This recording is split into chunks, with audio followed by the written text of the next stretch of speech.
So birth number 2. So we found out that we were pregnant when our first was only like 3 months old. I was told by my doctor that nursing is a form of birth control, and I just totally took it face value, and I am living proof to say you can get pregnant and be solely nursing.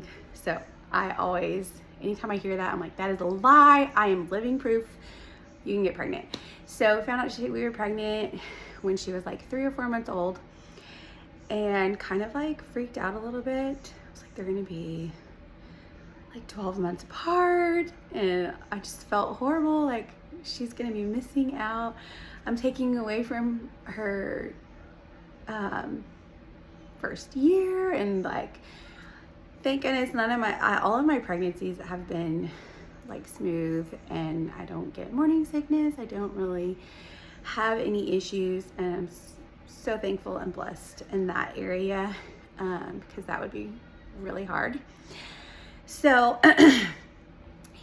with him, I decided I wanted to go longer and not be induced early, because I kind of learned my lesson from the first one. So I waited for a week past my due date to be induced. And I think, knowing what I know now, I probably should have waited a little longer, because they didn't really have a date to go off of, because I was nursing and there was no like periods yet.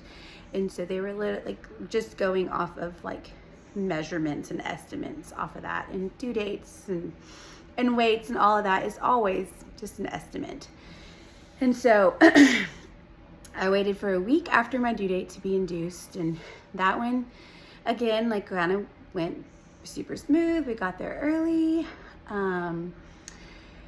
They did this gel stuff, which kind of got a little bit of contractions going, and then the doctor came in and was like, I'm gonna break your water. And I remember being like, no, I don't want to break my water yet, like and then he's like, oh, I broke your water. And I remember I was like really upset and kind of felt violated. Like, I didn't want him to break my water, because I know once my water's broken, like that you're on a time crunch with the hospital. And so anyways, I was just praying, like, please just let everything work and go right, and I kind of had like that trauma from the last induction of like, is it gonna fail, and so I did not want any kind of interventions. I didn't want C-sections, like I just didn't want any of that. And so I brought my water, and thankfully things continued to progress. And I remember the nurse came in before I was even really in pain, maybe like 4 centimeters, 3 centimeters, and was like, do you want your epidural? And I was like, yeah, sure. I don't want to feel anything. So she comes in, gives me we get the epidural, and it was smooth sailing again. Like, my epidural worked great. I had no issues. I don't remember how long. I mean, it was hours, but like I just slept because I didn't feel anything. And then finally kind of feeling like, oh, I need to push, or I don't know, something feels weird. There's some pressure. I should probably call the nurse in. And so they come in, yeah, we're having a baby, and push a few times. He's out.